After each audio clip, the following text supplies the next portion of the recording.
How to solve questions based on block connected by massless string.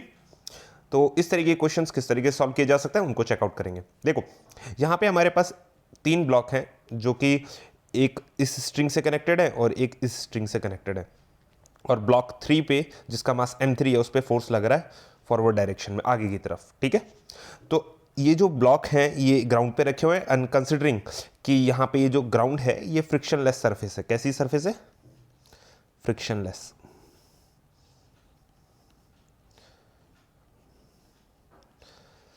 अगर ये frictionless surface है, कोई friction नहीं लग रहा, तो उस केस में आपको बताना है कि इस पूरे सिस्टम का एक्सेलरेशन क्या होगा। इस पूरे सिस्टम का एक्सेलरेशन क्या होगा? एक चीज आपकी जानकारी के लिए मैं बता दूं, जो पूरे सिस्टम का एक्सेलरेशन होगा वही एक्सेलरेशन इस ब्लॉक का होगा, इस ब्लॉक का होगा और इस ब्लॉक का भी होगा। Get a point? तो मतलब इंडिविजुअल ब्लॉक्स का भी एक्सेलरेशन पूरे सिस्टम के एक्सेलरेशन के बराबर होगा। पूरा सिस्टम का मतलब m1 plus m2 plus m3। Now अब मुझे अगर एक्सेलरेशन निकालना है तो क्या करना पड़ेगा? तो मैं इस m1 m2 और m3 को एक ब्लॉक मान लेता हूं। इस पूरे को क्या मान लेता हूं? एक ही ब्लॉक, जिसका वजन है m1 plus m2 plus m3 और उस पर फोर्स लग रहा है F। तो एक्सेलरेशन क्या आ जाएगा? Acceleration is equals to force upon m1 plus m2 plus m3। किससे आया ये? न्यूटन सेकंड लॉ से। बिल्कुल सही, न्यूटन सेकंड लॉ ट्रू है।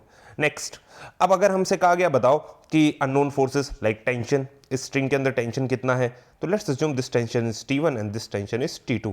तो टेंशन अगर फाइंड करना है तो क्या करना है? बहुत ही सिंपल काम है। जब भी जिस भी स्ट्रिंग के अंदर टेंशन फाइंड करना है उसके लिए एक सिस्टम लेना पड़ेगा, और अगर आपको T1 निकालना है तो सबसे बेस्ट है ये सिस्टम कंसिडर करिए।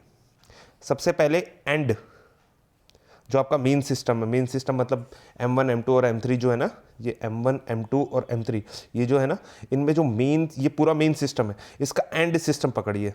यानी फोर्स F यहाँ लग रहा है तो एंड कौन हो गया? ये वाला टर्मिनल, एंड टर्मिनल हो गया।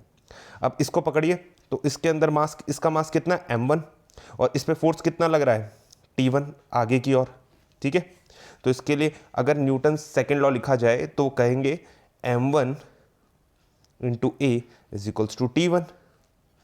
जो फोर्स रिस्पॉन्सिबल है वो कौन सा है? T1। इस एक्सेलरेशन के लिए, ए एक्सेलरेशन के लिए किस m1 मास की बॉडी के अंदर, सही है ना? तो यहाँ से T1 आ गया। अगर T2 एक्सेलरेशन निकालना है तो उसके लिए क्या करना पड़ेगा? T2 का या सॉरी T2 टेंशन निकालना है तो क्या करना पड़ेगा?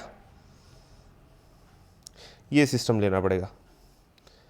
तो इस सिस्टम का मतलब हो गया भाई, हमने क्या किया? हमने एक बड़ा सा सिस्टम ले लिया जिसमें मान लिया कि भाई आगे की तरफ जो फोर्स लग रहा है वो T2 लग रहा है, और सिस्टम है उसका मास है m1 प्लस m2, जो किस एक्सेलरेशन से मूव कर रहा है? ए एक्सेलरेशन से मूव कर रहा है।